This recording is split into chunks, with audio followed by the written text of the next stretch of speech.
Hey guys, in today's video, I bring the impressive account of Zephyrus Lockwood, a bodybuilder who faced death in the face and came back with an urgent warning about what will happen on November 18th. What he saw on the other side will leave you speechless. So leave your like, subscribe to the channel, and activate the bell so you don't miss anything. Get ready for this surprising revelation. Austin, Texas, 2003. The city vibrated with its mix of music, culture, and gyms that thrived on the fitness fad of the time. For me, Zephyrus Lockwood, it was more than a fad, it was an obsession. At 32 years old, I believed that my body was my temple and that bodybuilding competitions were the way to prove my dedication to the world. Sweat, extreme diets, and supplements were a constant. I spent so much time at the gym that it was almost my second home. Caleb Myers, my best friend, was my training partner, and we shared the same lifestyle. "Did you see that?" Caleb asked, holding out a small vial that he took from his bag with a gleam of excitement in his eyes. "This thing is revolutionary. They call it Catalyst Pro X. It gives results in weeks." I laughed, crossing my arms. "Do you really think I need this? Look at me." Caleb rolled his eyes, pushing me playfully. Stop it, Zeph. If you want to take it to the next level, this is what's needed." I hesitated for a moment, but the truth was that I loved challenges. There was always a next level to reach, a new peak to climb. So without thinking much, I agreed. "Okay, let's see what this is about. But if it kills me, I'll pull your foot in the night." At that point, little did I know how close I was to death. That afternoon, after a hard workout, we went to the Iron Grill, our favorite restaurant. We ordered our salads with grilled chicken, and before eating, we mixed the supplement in water. Caleb took the first sip, frowning. "It tastes like garbage, but if it works, it's worth it." I laughed and took a sip too. About half an hour later, I started to feel strange. First, a slight dizziness, then nausea. "Caleb, are you okay?" I asked, holding onto the edge of the table for balance. He didn't respond. His hands shook, and then he collapsed, collapsing in his seat. "Someone help," I screamed, trying to get up, but my vision started to blur. I stumbled, pushing chairs along the way, and staggered to the bathroom. There, before he could reach the sink, everything went dark. When I opened my eyes, I was no longer in the bathroom, but something was terribly wrong. It floated, weightless, in almost absolute silence. Initially, I didn't realize what was happening, until I noticed a surreal scene. My body was lying on the bathroom floor. My eyes were half closed and my skin was pale. For a moment, I thought I was dreaming. How strange. Why am I seeing this? I muttered to myself, but no one could hear. Gravity didn't seem to affect me. I tried to reach my body, but my hand went straight through, as if I were made of air. At the restaurant, the situation was chaos. Caleb was lying on the floor, surrounded by desperate customers and employees. They screamed, asking for help, while someone tried to revive him. Within minutes, paramedics arrived. I was pulled into the scene, as if I were connected to it. I watched two young paramedics kneel beside Caleb. "We have signs of life. Let's stabilize him first," one of them said.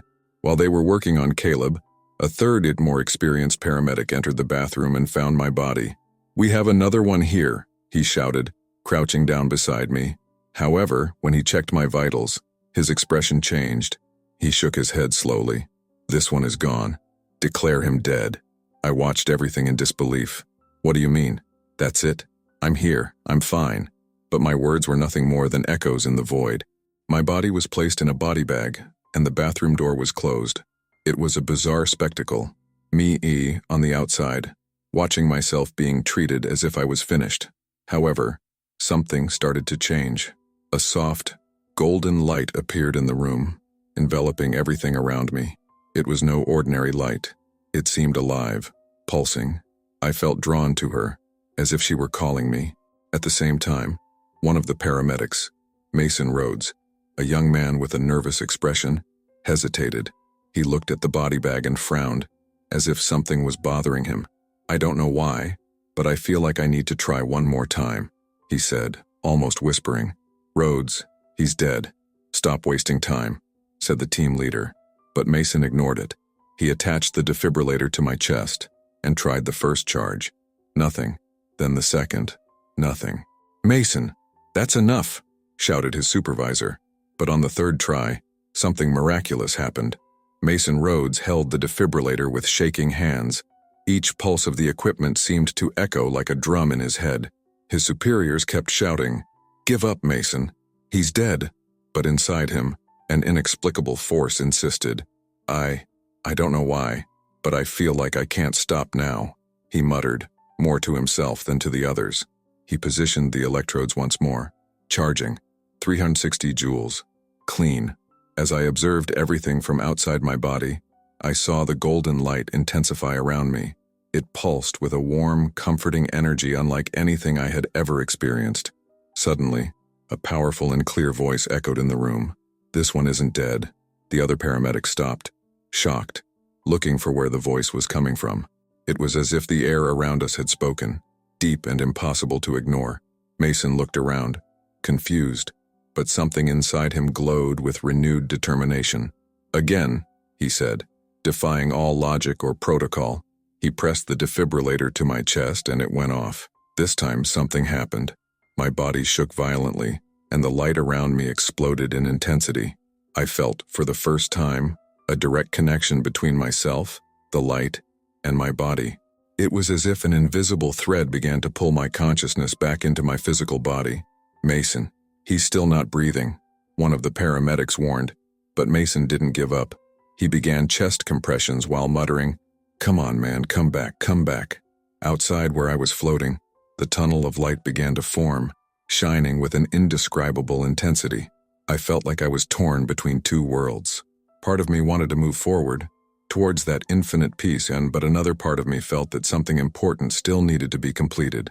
The voice returned, now clearer and directed at me. "Zephyrus, you're not finished yet.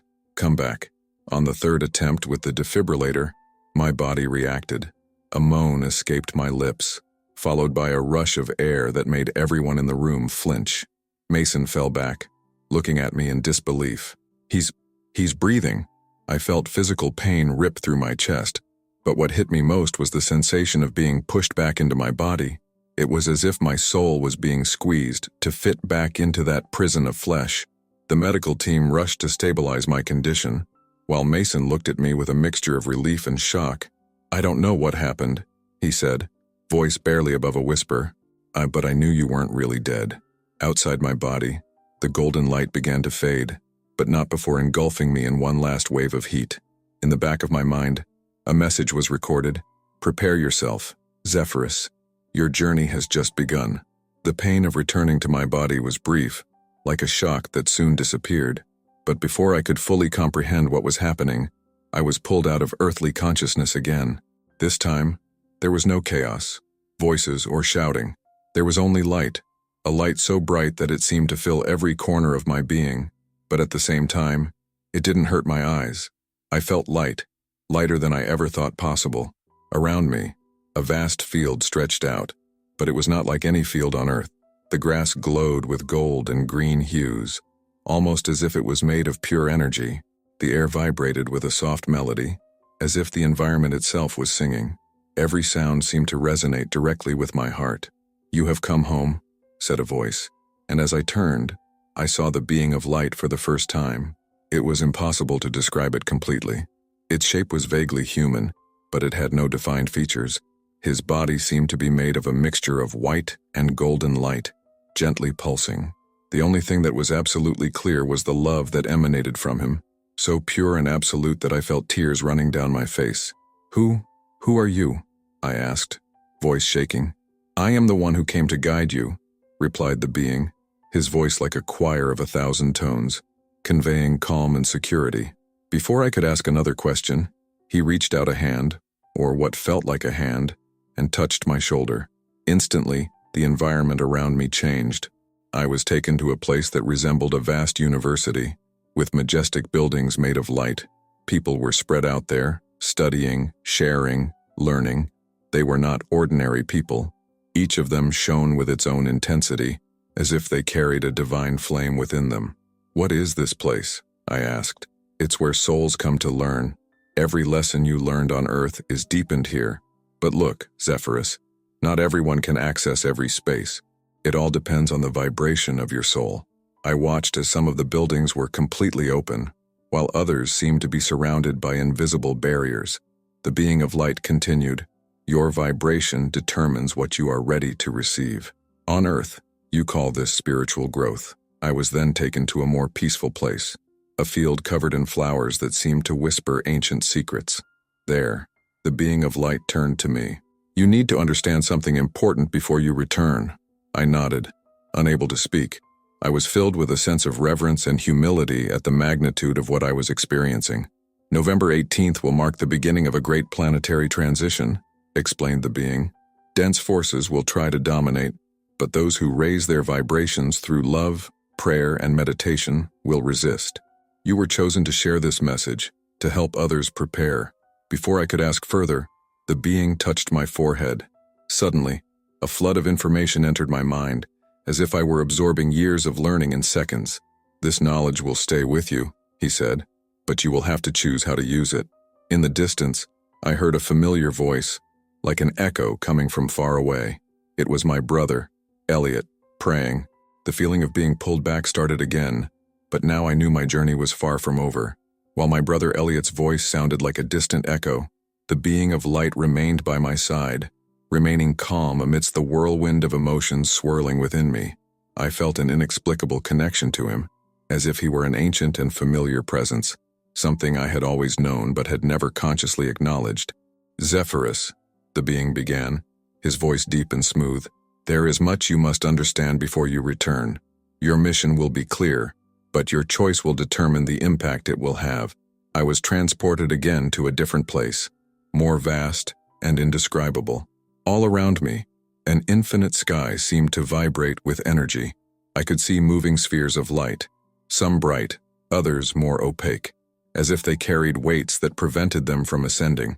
"What are these lights?" I asked, fascinated. "They are souls," replied the being, "each on their own unique path of learning.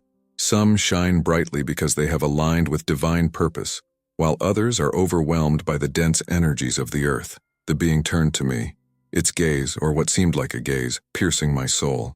"On November 18th, dense forces will have a rare opportunity.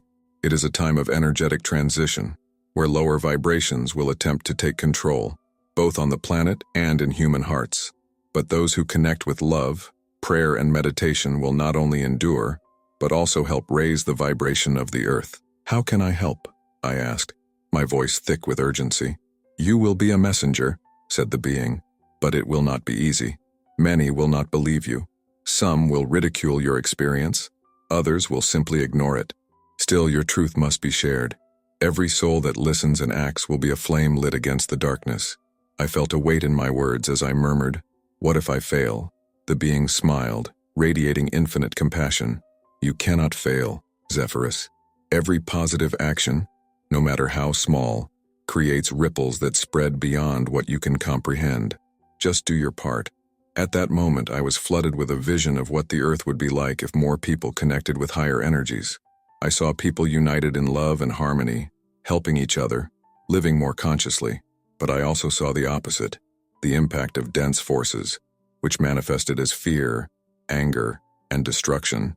"You choose the reality you will help create," concluded the being.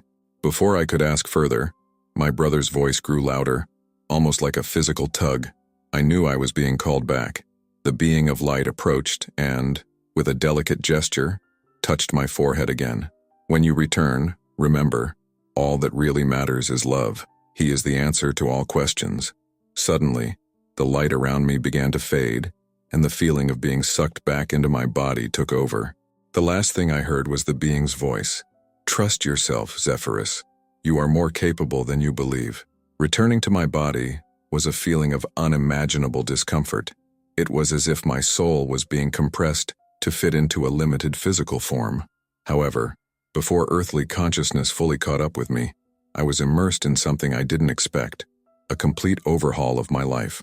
I was no longer in heaven, but I hadn't returned to earth either. It was a space between worlds, where time seemed to unfold in a complete panorama. Floating in the void, I was confronted with scenes from my life, as if they were being projected before me on a giant screen. But this screen was different. I not only saw but relived everything, every good and bad moment, every emotion, every choice. The first scene was from my childhood. I was about 7 years old and was pushing a smaller boy on the playground. He fell down and started crying. When I saw him crying, at the time, I felt proud to show that I was stronger. But now, as I relived that moment, I felt the boy's pain as if it were my own. It was an overwhelming feeling of guilt and sadness. "You are experiencing the impact of your actions," a familiar voice explained. It was the being of light, who was still with me in this process. "Not only have you lived out your choices, Zephyrus, but you have also affected others in ways you never realized." The review continued. "I saw times when I failed my parents by ignoring their advice, times when I was selfish with Caleb, putting my competitiveness above our friendship. But what hurt most were the times I hurt people with harsh words, unable to realize the impact it had on their hearts. And now," said the being, "look at the times you chose love." The scenes changed. I remembered the time I helped a new workout buddy at the gym, giving him some advice that motivated him to keep going. I relived the day I held my mother's hand while she was sick, staying by her side for hours. These moments shone like little suns in the midst of the shadows. "There is no judgment here," said the being, "only learning. Every choice you made, good or bad, was an opportunity for growth." I began to cry, overcome by an overwhelming wave of regret, but also gratitude. "I failed so much," I muttered. "You have not failed, Zephyrus," replied the being tenderly. "You learned. Earth is a school, not a court. And now, you can choose how to apply this learning." The review ended with a sense of acceptance. I felt that love was the greatest force, that it overcame even the deepest mistakes. The being of light enveloped me again, this time with an energy that seemed to say, "You are loved just as you are." While the being of light still enveloped me with its unconditional love, a new sound began to emerge in the distance. It was a familiar voice and growing in volume and intensity. It was my brother, Elliot. He was praying, but his prayer was no ordinary supplication. There was an authority to his words, a strength that seemed to span dimensions. "God, I don't accept losing my brother. He still has a lot to do. I command in the name of Jesus that he be restored, that his heart beat again, that his mission be accomplished." Those words sounded like an echo inside me. I wanted to respond, to tell him I was listening, but I still couldn't. It was then that the being of light spoke again. "You are being called back. It's your choice. You can remain here, at home, or return and fulfill the purpose for which you were sent." My heart felt divided. The peace and beauty of the heavenly realm were overwhelming, but something inside me told me that my journey on earth was not yet over. I thought about my mother, about Caleb, and now about Elliot, who was praying for me with a faith I never knew he had. "I want to go back," I murmured, almost not believing my own words. The being of light nodded, conveying a deep understanding. "It will be difficult, Zephyrus. Returning to the physical body after experiencing the pure love of home is one of the greatest trials. But remember, you will never be alone. Trust what you learn here. And most of all, remember love." Suddenly, I felt an invisible force pulling me, like a whirlpool of energy that sucked me into my body. The transition was abrupt. The heavenly lightness disappeared, replaced by an overwhelming density. It was as if my soul was being forced into clothing that was too tight. Back in my body, the first thing I felt was the pain in my chest. It was intense, almost unbearable, but at the same time, it was a sign that I was alive. I slowly opened my eyes and saw blurred faces all around me. An anxious voice called, "He's waking up." It was Mason, the paramedic who had defied orders to save me. His expression was a mix of relief and disbelief. "I knew you weren't really dead," he said, with a nervous smile. My body was weak. I could barely move, but my mind was clear. I knew something much bigger had happened. I looked up and murmured, "Thank you." I didn't know if I was thanking Mason, the being of light, or God. Maybe it was for all of them. As the paramedic stabilized me and loaded me into the ambulance, one thought dominated my mind. I had returned for a reason. My life would never be the same again. I woke up in the hospital, surrounded by machines that monitored my every heartbeat. The physical pain was excruciating, as if every cell in my body was adjusting to my return. My brother Elliot was next to me, holding my hand tightly. His eyes were red, but there was a gleam of relief mixed with disbelief. "You're back, Zephyrus," he whispered, his voice breaking. "I knew God would bring you back."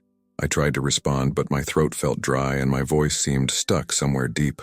The effort was exhausting, and all I managed was a slight nod. In the following days, I faced the physical recovery process. My body was weak, almost unrecognizable to someone who had spent years cultivating strength and endurance. The hardest thing, however, wasn't the physical aspect. It was the emotional and spiritual weight of carrying what I had experienced. No one knew what I had experienced.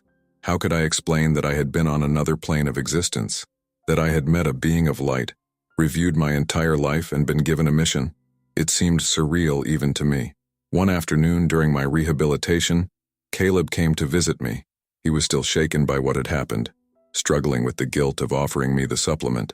"Man, I'm so sorry," he said, his eyes filling with tears. "If it wasn't for me, this would never have happened." "It wasn't your fault," I managed to say, though my voice was still weak. Maybe it was something that needed to happen." Caleb frowned, confused. "Like this." I hesitated. I didn't know where to start. While I was thereon, I saw things, Caleb. Things that completely changed my outlook on life. "I need to tell you, but not right now. I'm still trying to understand everything." He nodded, respecting my silence, but his eyes carried a mixture of curiosity and disbelief. As the days turned into weeks, I realized that returning to the earthly world would not be so simple. Every time I closed my eyes, I relived the moments in the celestial realm. I missed the absolute peace, the light that seemed to fill every corner of my soul. Living on earth, with all its pain, imperfections and noise, was like walking with a constant weight on your shoulders. Furthermore, people around me started treating me differently. Some doctors referred to me as the miracle.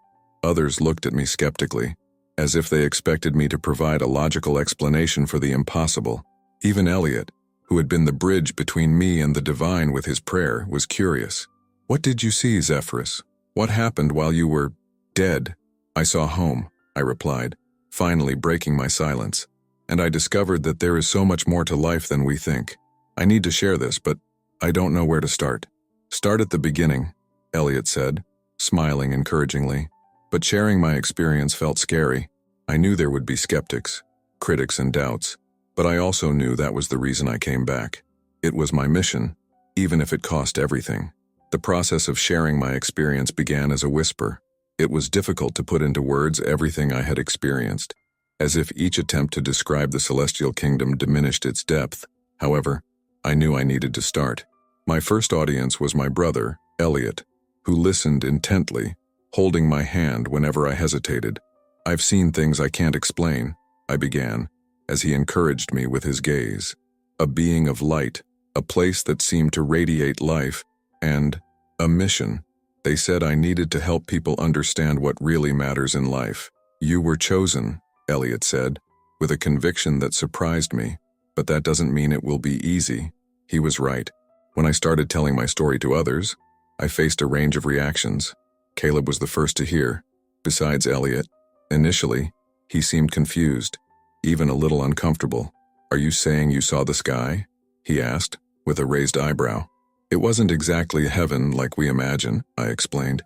"It was more a home, a place where everything made sense, and everything there vibrated with love. More than that, it was as if each thing had a consciousness of its own. It was pure." Caleb was silent for a long moment, before finally saying, "I don't know if I believe this, man, but you look different. I don't know what happened, but something changed about you." And he was right. It wasn't just the world around me that felt different. It was me. Little things that used to irritate me, delays, people talking too loud, small mistakes, no longer bother me as much. I perceived people as souls on their own journeys, carrying invisible weights that I couldn't see. Over time, other changes emerged.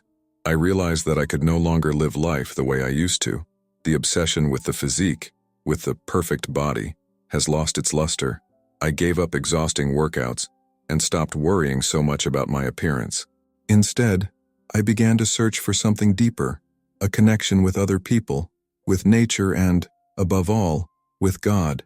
It was on a spiritual retreat that my life took another turn. I decided to participate, encouraged by Elliot, who believed I needed space to process my experience. There, between meditations and moments of silence, I met someone who would change my path forever. Sophie, a woman who radiated calm and compassion. "You have a different glow," she said, when we first introduced ourselves. "It seems like you went through something that changed you." Sophie and I clicked instantly.